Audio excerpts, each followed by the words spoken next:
এই বিএনপি থাকবে না, এই ছাত্রদল থাকবে না, যদিও থাকে ওই জাতীয় পার্টির মতো। দর্শকের খবর জনগণকে জানিয়ে দিন, শেয়ার করে বিএনপির যারা এখনো সমর্থক আছে তাদেরকে জানিয়ে দিন, জামাত শিবির যারা আছে তারা তো বিশ্বাস করবেন, এবং সাধারণ জনগণকেও জানিয়ে দিন এইসব বিএনপি টিএনপি করে লাভ নাই, এদের ভবিষ্যৎ শেষ। আমি তিনজন প্রথম সারির বিশ্লেষকের বিশ্লেষণ করব সংক্ষেপে আপনাদের জন্য, যার দ্বারা আপনারা সহজে বুঝতে পারবেন যে এই বিএনপির কোনো ভবিষ্যৎ নেই। পিনাকি ভট্টাচার্য, গোলাম মোল্লা রনি এবং গৌতম দাস, এই তিনজন চমৎকার কিছু অ্যানালজি এবং অ্যানালাইসিস নিয়ে এসেছেন, যার মধ্য দিয়ে তারা দেখিয়েছেন এই বিএনপি থাকবে না, বিএনপি শেষ হয়ে যাচ্ছে, আর যদিও বা থাকে জাতীয় পার্টির মতো অবস্থা হবে। তাদের বক্তব্যের সার কথা এটাই। কেন থাকবে না, কিভাবে হারিয়ে যাবে, এখন আমি সেদিকে আসছি। এরা যে থাকবে না, হারিয়ে যাবে, এটা পিনাকি ভট্টাচার্য আগে থেকেই বলে আসছেন, আমরা বলে আসছি। কিন্তু ডাকসু নির্বাচনে তাদের ভূমিধস পরাজয়ের মাধ্যমে এটা স্পষ্ট হলো যে বিএনপির যে রাজনীতি এটা বাংলাদেশে চলবে না। আমি তো এর আগে থেকেই বলছি যে আওয়ামী লীগ চলে গেছে মানে বিএনপি থাকবে না। আওয়ামী লীগ চলে যাওয়ার সাথে, আওয়ামী লীগের পতনের সাথে বিএনপির রাজনীতি শেষ হয়ে যাওয়ার সম্পর্ক আছে, এটা বিএনপির কেউ কেউ জানতো। যার ফলে আওয়ামী লীগ নিষিদ্ধের তীব্র বিরোধিতা করেছিল, ছাত্রলীগ নিষিদ্ধের বিরুদ্ধে বলেছিল গয়েশ্বর চন্দ্র রায় এবং রুমিন পারানা। কারণ তারা বলেছিল তখন যে আজকে ছাত্রলীগ নিষিদ্ধ করছেন, একদিন তো ছাত্রদল নিষিদ্ধ করবেন, নিষিদ্ধ করা লাগবে না, এরা এমনিতেই হারিয়ে যাবে নিষিদ্ধ ছাড়া। দর্শক, এটা এতদিন ছিল হাইপোথেসিস যে এরা ধ্বংস হতে পারে, জনগণের সাড়া পাবে না, ধীরে ধীরে ধীরে ধীরে বিচ্ছিন্ন হয়ে যাবে।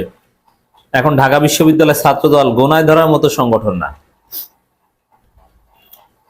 কিন্তু এবার প্র্যাকটিক্যালি মানুষ দেখলো যে না, আসলে তাদের রাজনীতি শেষ হয়ে যাচ্ছে।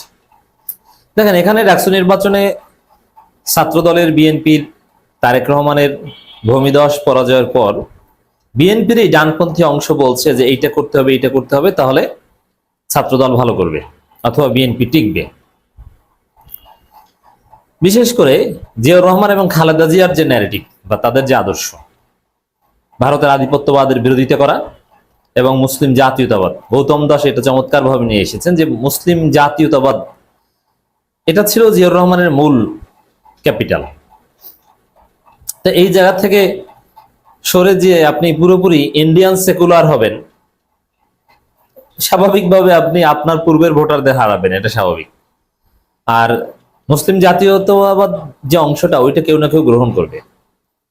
পিনাকিও যেটা দেখিয়েছেন যে শিবির অ্যান্টি ইন্ডিয়ান ভোট তো পেয়েছেনই, ইসলামপন্থী ভোট পেয়েছেন, ওটা তো তাদের ফিক্স ছিলই। তারা সেকুলার ভোট টেনেছেন, আর সেকুলার ভোট দিয়েই তারা জিতেছেন।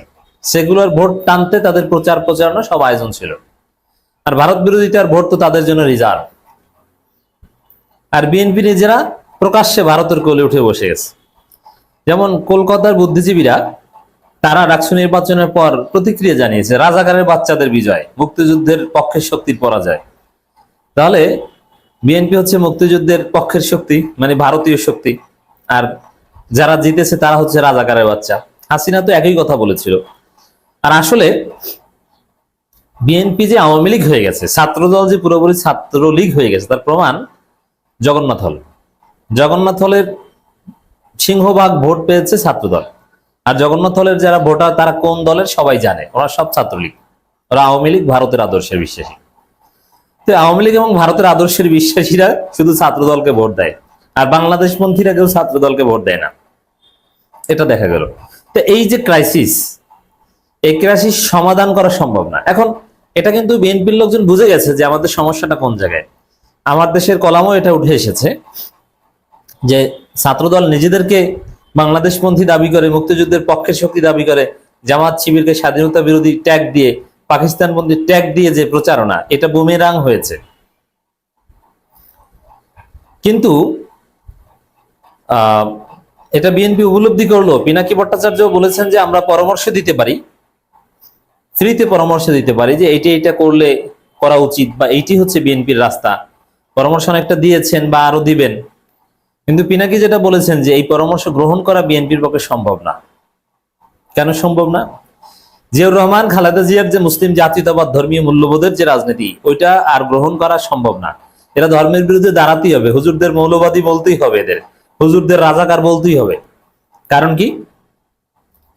তারেক রহমান এবং বিএনপির বিশ্বাস যে বাংলাদেশে মৌলবাদ এবং এই দক্ষিণপন্থীদের উত্থান হচ্ছে, এই উত্থান ঠেকাতে আওয়ামী লীগের ভোট তাদের নেওয়া লাগবেই। কিন্তু আওয়ামী লীগের ভোট নিতে যে তাদের নিজেদের ভোট জয় বাংলা হয়ে গেছে, এটা তো রাষ্ট্র নির্বাচনে দেখলো। হ্যাঁ, আওয়ামী লীগের ভোট পেয়েছে, রাইট।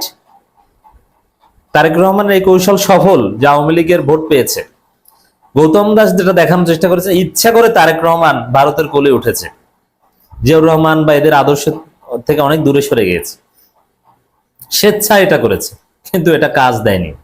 কাজ দিয়েছে কি? জগন্নাথ হলের আওয়ামী ভোট তো সবই পেয়েছে, কিন্তু অন্যান্য হলে মুসলিম ভোট, খালেদা জিয়া জিয়াউর রহমান পন্থী আদর্শের ভোট পায়নি, ওটা পেয়েছে জামাত শিবির। তো এই জায়গায় দক্ষিণপন্থীদের বা ইসলামপন্থীদের বা মৌলবাদীদের, তাদের ভাষায় উত্থানের ভয়ে বিএনপি যেহেতু সে জিয়াউর রহমান খালেদা জিয়ার ধর্মীয় মূল্যবোধ এবং মুসলিম জাতীয়তাবাদী রাজনীতি, বাংলাদেশি জাতীয়তাবাদী রাজনীতিতে ফিরবে না।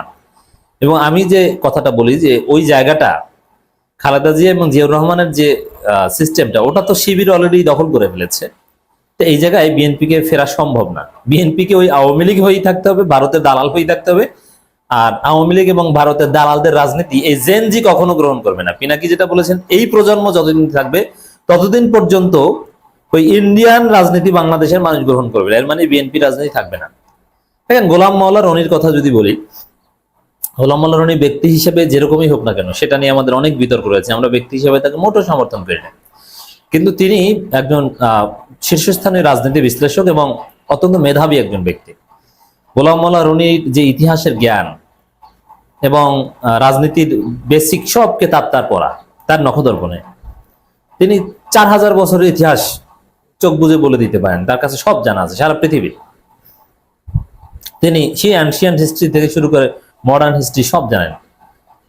সেই অ্যারিস্টটল, প্লেটোর দি ফিলোসোফার কিং বলেন, আর দি পলিটিক্স বলেন, আর যত মৌলিক কেতাব আছে, সঞ্জুর আর্ট অফ ওয়ার বলেন, সেই অর্থশাস্ত্র বলেন কৌটিল্যের, এগুলো সব, বা দি প্রিন্স অথবা রুশো, ভলতেয়ার, এরকম যত আধুনিক অথবা মধ্যযুগীয় দার্শনিক আছে, সবার উপরে একটা শক্তিশালী দখল আছে গোলাম মোল্লা রনির।